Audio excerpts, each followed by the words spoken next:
தமிழ் உறவுகளுக்கு வணக்கம். என்கிட்ட நிறைய பேர் கேட்குற கேள்வி என்ன அப்படின்னா நீங்கள் திமுகவை ஆதரிக்கிறீங்களா அப்படின்ற மாதிரி, இல்லை திராவிடத்தை ஆதரிக்கிறீங்களா அப்படின்ற மாதிரி கேட்குறாங்க.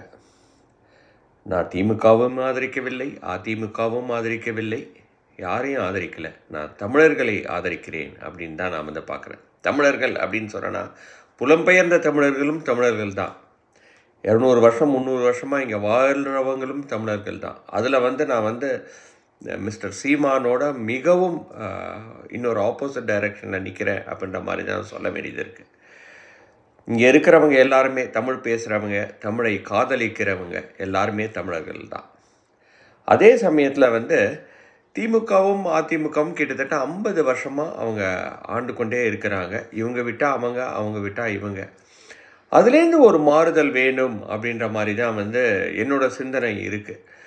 சரி, அட்லீஸ்ட் இந்த வாட்டி திமுக ஆண்டுட்டாங்களா, அடுத்த வாட்டி அதிமுகவுக்கு நம்ம ஒரு சான்ஸ் கொடுப்போம் அப்படின்ற மாதிரி இருந்தால் தான் ஒரு வளர்ச்சிக்கான ஒரு பாதையை நம்ம பார்க்க முடியும்.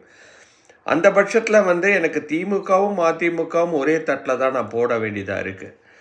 ஸோ அதனால தான் ஒரு மாற்று சக்தி யாராவது வருவாங்களா, ஒரு சேஞ்சு கிடைக்குமா தமிழகத்துக்கு அப்படின்ற மாதிரி தான் நான் சிந்திக்கும் போது தான் சீமானை சப்போர்ட் பண்ணலாம் அப்படின்னு நினைத்தா அவரோட தமிழ் தேசியமும் அவர் பண்ணுற அரசியலும் நகைப்புக்குரியதாக இருக்குது. ஸோ அவரை ஒரு லீடராகவே நான் கன்சிடரே பண்ணலை. This is my personal opinion, அவ்வளோதான். நான் அவரை தாழ்த்துலாம் குறையிடலை.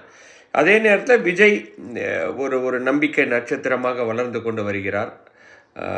அவர் அரசியலை தாண்டி இவங்க சொல்கிற அந்த ஜாதி மதம் அதெல்லாம் தாண்டி ஒரு அப்பாற்பட்டு ஒரு கல்ட் நிலைமையில் இருக்கிறாரு. அவருக்கு 2026 நம்ம ஒரு சான்ஸ் கொடுத்து தான் பார்க்கலாமே அப்படின்ற ஒரு ஆசை தான், ஒரு வேட்கை தான் அப்படின்ற மாதிரியும் நம்ம வச்சுக்கலாம் இல்லையா? ஏன்னா இந்த அரசியலை நம்ம பார்த்துட்டோம். ஒரு வேறு விதமான ஒரு அரசியலுக்கு நம்ம வாய்ப்பு கொடுக்கலாமே, அதுவும் விஜய் மாதிரி. ஏன்னா எல்லா காசையும் திறந்து கொண்டு இன்றைக்கி மக்கள் சேவைக்காக வரேன்னு சொல்கிறாரு. அப்படி வர நம்ம ஏன் ஒரு சான்ஸ் கொடுக்கக்கூடாது? யோசித்து பார்த்தோன்னா கரெக்டாக உங்களுக்கே நீங்கள் டிசைட் பண்ணலாம் அப்படின்றத சொல்லி, உங்களுக்கு எது பிடிக்குதோ அதை நீங்கள் மனசார செய்யணும் அப்படின்றது தான் என்னோடய ஆசையும் கூட அப்படின்னு சொல்லி வாய்ப்புக்கு நன்றி கூடி விடைபெறுகிறேன். நன்றி, வணக்கம்.